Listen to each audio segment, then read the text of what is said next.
In April 1014, the tide of fate gathered near Dublin Bay, where Celtic Ireland and Viking sea kings would collide.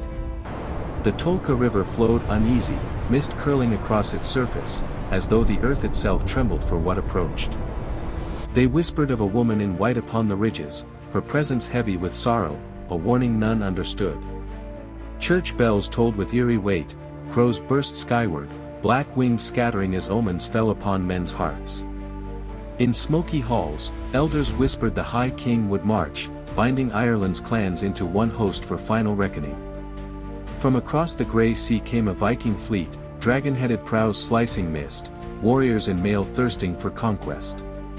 The Tolka wound through the land, dark and restless, as if it awaited to drink men's iron and oaths. And some swore they saw her again, the morning figure cloaked in white, drifting silently, watching destiny unfold in mist. Irish warriors gathered around firelight, sharpening spears, fastening cloaks, steadying their hearts for the storm that dawn would bring.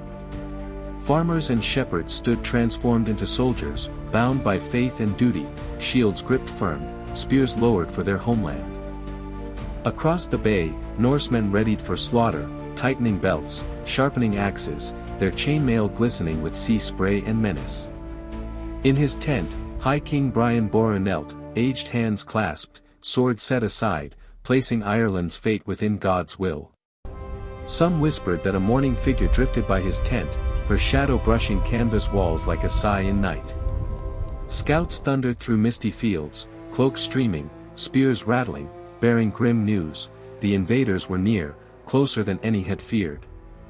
And as dawn broke, the day of destiny began, the plain trembling beneath the weight of armies converging for fate. Across the wide plain, Ireland's clans gathered, banners rising through storm, horns calling warriors to stand as one against invasion. Under the High King's banner of green and gold, Ireland rose united, unyielding, unafraid, a nation ready to fight. The Norse answered with the raven of war, black wings flapping in storm, their banners heralding fire, steel, and blood. Across the sodden field, two vast armies stood facing each other, spears bristling, shields flashing, bound for collision in fury. The Norse came hardened by sea and conquest, trusting only in steel and fury to carve their place. The Irish braced in unison, shields locked together, spears thrust forward, a living wall of oak and iron unbroken. The invaders pressed on, armor dragging them deeper into mud, every step heavier, the earth itself slowing their fury. Behind the Irish line, monks lifted wooden crosses high, chanting prayers, faith burning brighter than flame where steel alone might fail. Through the thickening mist, some swore they saw her again, a pale woman drifting silently, witness to men's fate. With thunderous roar, shield slammed on shield, iron on wood, and the plain shook as the storm of war began. A signal rose above the din, a crimson banner snapping in the wind, bending the Irish line like a bow. Among the Norse, doubt spread quickly, heavy and unseen, seeping into ranks louder than orders, colder than rain. Behind them, the Tolka River surged, dark and swollen, its waters rising as though eager to swallow broken men. Step by step, the Irish pressed forward, spears thrusting in rhythm, pushing their foes deeper into mud, inch by inch. Cracks split the Viking shield wall, oak shattering, gaps opening, as men stumbled back and iron will began to falter. The storm of steel and oak raged, thunder rolling across the battlefield, each blow echoing like the wrath of gods. The Norse struck with fury, heavy axes crashing down, splintering shields, driving warriors backward with desperate roars through rain. But the Irish answered as one, spears thrusting in perfect rhythm, a storm of iron driving the enemy back. The earth betrayed the armored, mud swallowing their boots, pulling them down as comrades surged past into the chaos. Horns blared across the plain, commands carried above the roar, bending Ireland's host like a bowstring ready to snap. From above, the battlefield churned like a storm, men, banners, and thunder colliding, the world swallowed by chaos. Behind the line, monks stood unwavering, crosses raised, robes whipping in storm winds, faith unbroken amidst the raging flood. Courage thundered through the host as chiefs raised swords, voices roaring, turning fear into fire, pressing the charge onward. Even commanders faltered, voices breaking, eyes wide with doubt as cracks widened, shield walls splintered, and fear bled into ranks. And so the tide began to turn, the Norse driven step by step toward the swollen, dark waters of Tolka. The heavens opened in wrath, rain pouring, thunder rolling, as though the very sky had joined the battle below.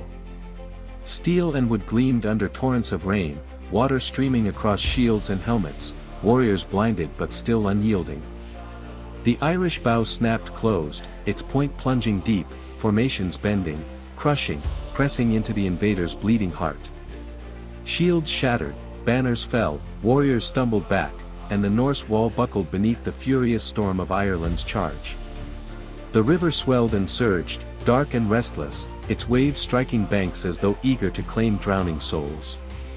Within his tent, the High King still knelt, lips moving in prayer, unaware of the shadow creeping inside.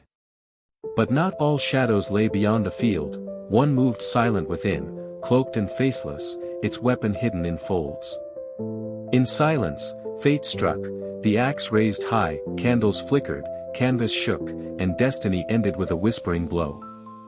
The wooden cross slipped from Brian's hand, striking the rug, even as outside cheers thundered with triumph. The Norse were broken, the plain belonged to Ireland, the invaders scattered, their banners torn, their conquest utterly undone. Yet within the king's tent, silence reigned heavier than storm, for victory's cost was sealed in mourning. They swore the banshee cried again, her wail carried through rain and wind, her prophecy fulfilled in sorrow. The Norse fled in chaos, their banners fallen, their longships retreating, their dominion shattered forever on Irish soil. Ireland endured, victorious yet grieving, her warriors unbroken, her king fallen, her destiny carved deeper than wounds. The Tolka carried away broken shields and banners, its waters dark, keeping silent the cost of triumph. The High King's throne stood majestic yet empty, carved oak draped in cloaks, its keeper taken in silence. In Dublin the people cheered, for word of victory arrived swiftly, swifter than sorrow, swifter than truth. Chroniclers inked tales of triumph, yet left unwritten the omens, the shadow, the banshee who had walked the field. But among the people, whispers endured, fireside tales of a pale woman mourning kings and killers alike. By morning the battlefield lay silent, mist reclaiming the plain, echoes buried in grass and crow. The Tolka flowed onward, carrying fragments of wood and faith, its waters keeping the story none dared write. Bells tolled across Dublin, solemn and deep, mourning mingled with triumph in every echo. A cross was raised upon a hill, stone carved with spirals and knots, memory bound forever in rock. And so the tale of the mourning woman lived on, whispered in villages, woven into song. Thus Clontarf became more than a battle, it became legend, a story etched into Ireland's very soul. The bells rang, not only for triumph but also for grief, echoing across city and plain alike. His cloak lay folded on the throne, glowing in candlelight, a reminder of a king no longer present. The river whispered still, carrying shields and secrets down its endless path to the sea. At hearths and halls, bards strummed harps, singing of courage, of sacrifice, of a king who prayed. On windswept ridges, a stone cross stood, its shadow cast long over Dublin Bay, guarding memory forever. And still they whispered of her, a figure in white mist, drifting and watching from distant hills. Yet Ireland endured, her land unbroken, her people hardened, her spirit eternal beyond sword or storm. The Norse turned back to sea, their sails tattered, their empire's grip forever broken on Irish soil. In manuscripts, monks inscribed his name, Brian Boru, illuminated with gold, a memory preserved for generations. Clontarf became Ireland's eternal story, where faith met fury, and legend walked among men. Storm clouds broke apart, sunlight crowned the coast, gilding waves and cliffs with golden light. The stone cross glowed, touched by dawn, its spirals alive in firelight. Ireland's banners rose, snapping proudly in the morning wind, colors bright against a clear sky. The battlefield lay quiet once more, grass reclaiming mud, crows perched solemn upon wooden spears. The sea rolled eternal, indifferent witness to men's triumphs and grief. Some still swore they glimpsed her figure on ridges, her cloak trailing, her sorrow unending. Her cry became song, carried by bards from fire to fire, from age to age. Ireland endured, scarred yet steadfast, her soul stronger than steel, her destiny written in earth and sky. The Norse departed into mist, longships shrinking, their power gone forever from Irish shores. And his name, Brian Boru, lived eternal, inscribed in ink, carved in stone, remembered in every telling.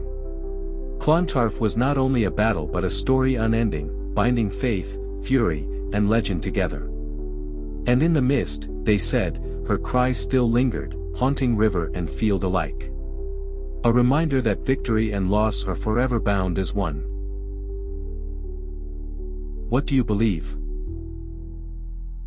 Silence, only music, letting the legend linger after the final word fades.